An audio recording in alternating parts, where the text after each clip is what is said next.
भारतीय विद्यार्थी सेनेच्या माध्यमातून क्लास रिप्रेझेंटेटिव्ह म्हणजे CR पदी मी जेव्हा निवडून आलो, तिथून मग ते एक दोनदा आनंद दिघे साहेब मला दिसले ठाण्यामध्ये. आम्ही लोक जात असू तेव्हा ते थोडं हे होत गेलं, छाप पडत गेली अशी की शिवसेनेचं कार्य करावं, आपल्याला लोकांची काहीतरी सेवा करता येईल वगैरे. आणि मग त्या माध्यमातून 1992ला शाखा प्रमुख झालो.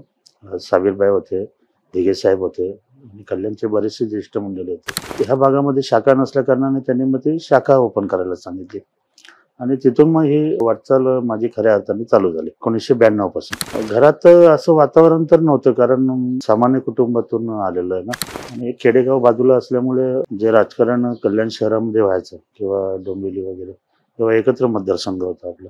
त्याच्याशी तेवढं संबंधित नाही. एकदा उमेदवार आले, भेटले तर भेटले की काही लोकांना जमा करून तेवढ्या दिवसापुरतं ते राजकारण असायचं. बाकी काही विशेष असं घरातलं वातावरण नव्हतं तसं.